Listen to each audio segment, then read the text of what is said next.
డాడీకి సన్కి అంత మంచి బాండ్ రాదు. ఈ మూవీలో బాండ్ని మనకి మంచిగా చూపించారు. మూవీ చూసినంతసేపు నేను మా డాడీని మిస్ అయినా. మూవీ మాత్రం చాలా అంటే చాలా బాగుంది. Thank you. ఫస్ట్ హాఫ్లో కామెడీ అయితే చాలా నచ్చింది, టైమింగ్ అంతా. సెకండ్ హాఫ్ కొంచెం ఎమోషనల్గా ఉంది, బట్ చాలా నచ్చింది మూవీ అయితే. అందరూ వెళ్ళి చూడొచ్చు. పర్ఫెక్ట్ రివ్యూ ఇవ్వాలంటే అసలు ఫ్యామిలీ ఎంటర్టైనర్. చాలా బాగుంది movie. First half it's kind.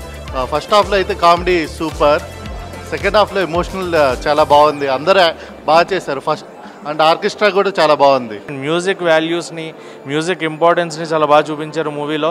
Every background play మనకి ఏదైతే రన్ అవుతుందో ఒక మంచి ఎమోషన్ కనెక్ట్ వస్తుంది.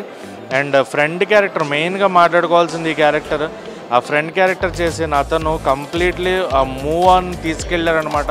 సినిమాని హీరోతో పాటు తన భుజాలపైన వేసుకున్నాడు అనిపించింది. తన క్యారెక్టర్కి మంచి అప్లాజ్ ఖచ్చితంగా వస్తుంది. అండ్ తన క్యారెక్టరైజేషన్ కూడా చాలా బాగుంది సినిమాలో. సరే నీ కదా మూవీ చూసాను. మూవీ అయితే చాలా బాగుంది. కామెడీ, టైమింగ్ కానీ, హీరో యాక్టింగ్ కానీ, ఫాదర్ సెంటిమెంట్ అండ్ పేరెంట్స్ ఒక చిల్డ్రన్ని ఎలా సపోర్ట్ చేయాలో అలా సపోర్ట్ చేస్తున్నారు. అండ్ మీకు కనుక ఈ మ్యూజిక్ అయితే ఇంట్రెస్ట్ ఉందంటే ఈ సినిమా మీరు తప్పకుండా చూడాలి. ఈ సినిమా గురించి చెప్పాలంటే చాలా ఆర్గానిక్ మూవీ.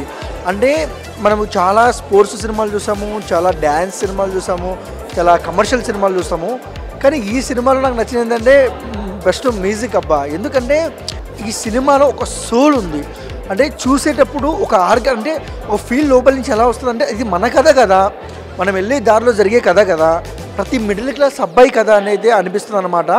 లైక్ పర్ఫార్మెన్స్ అయితే ఫస్ట్ టైం అయినా సరే ఎరగా తీశారు, చాలా బాగా చేశారు. మంచి ఎంటర్టైన్మెంట్, ప్రశాంతంగా ఒకసారి వచ్చి సినిమా చూడొచ్చు. లైక్ ఒక 2.5 hours అంటే లైక్ ఎక్కడ బోర్ కొట్టదు, ఓకే డన్ అన్నట్టుగా ఉంటుంది సినిమా అయితే. కొన్ని కామెడీ సీన్స్ అయితే అదిరిపోతాయి.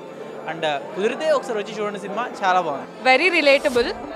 తెలుగు ఇండస్ట్రీలో మాత్రం really unique script because they focused on how if parents support their kids' dreams, how it makes a difference. So I really like that part. But for the music experience, you really need to watch it in the theater. And I also really liked the jokes. Okay, ఆర్కెస్ట్రాలో కూడా music అంటే మనం rap songs చూస్తాం, mass beat songs చూస్తాం, అట్లా అన్ని songs చూస్తాం. Orchestra కూడా ఒక మ్యూజిక్ పార్ట్ అని చెప్పి చాలా తక్కువ మంది తెలుస్తుంది. సో అదొక ఆర్ట్. అది ఆ ఆర్ట్ని తెలుగు మూవీస్లో చాలా తక్కువ మంది టచ్ చేశారు. ఈ మూవీతో టచ్ చేయడం అనేది నాకు చాలా ఇంట్రెస్టింగ్ అనిపించింది. క్లైమాక్స్లో మ్యూజిక్ మాత్రం నిజంగా ఎక్స్పీరియన్స్ చేయాలి థియేటర్లో. సో చాలా డీసెంట్ మూవీ, మంచి వైబ్ వచ్చింది.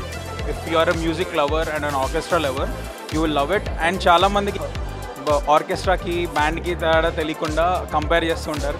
But if you see this movie, orchestra ఏంటో తెలుస్తుంది.